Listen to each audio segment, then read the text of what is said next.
Et avec Pierre Lefebvre, aujourd'hui, nous sommes juste face à une première mondiale, la DS3 Crossback. Pierre, nouvelle voiture de la marque DS. Alors oui, une nouvelle voiture et surtout voiture extrêmement importante, Perrine, puisque en fait il s'agit du deuxième étage de la fusée DS. Premier étage, c'était le gros SUV DS7, alors voiture, on va dire statutaire mais chère. Là, on est sur un modèle beaucoup plus abordable, beaucoup plus grand public. Et donc le but du jeu pour DS, c'est de se faire un nom. Et pour se faire un nom, il faut qu'on voit ces voitures dans les rues, d'où cette DS3 Crossback. On va pas tarder à la voir, on peut déjà la commander. Alors bien sûr, après, tout dépend des options qu'on choisit, mais on voit en termes de couleur, en termes de matière. Genre, regardez ce qui se passe là sur ce toit.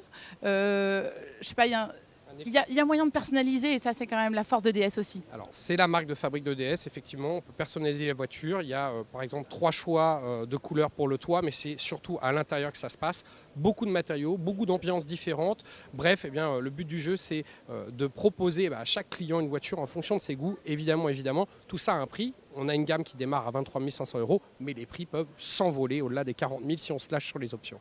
Et vous l'avez testé justement, vous, dites-nous en plus. Alors, je ne l'ai pas encore testé puisque la voiture sera commercialisée l'année prochaine, au printemps, et va suivre surtout une exclusivité, c'est la version électrique, puisqu'on est à côté d'une DS3 Crossback électrique. On ne dirait pas, on dirait que c'est la version normale, et celle-ci sera lancée en toute fin d'année 2019. Elle s'appelle la E-Tense. E-Tense, effectivement. Alors, c'est à l'anglaise pour une marque de luxe française.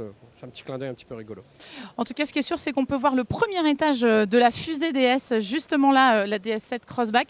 Il est joli, hein, ce stand du mondial. On dirait un peu une boîte de nuit parisienne, justement. Donc ça tombe bien, on est à Paris. Et puis DS, le but du jeu, c'est de créer une image un peu glamour, un peu haut de gamme.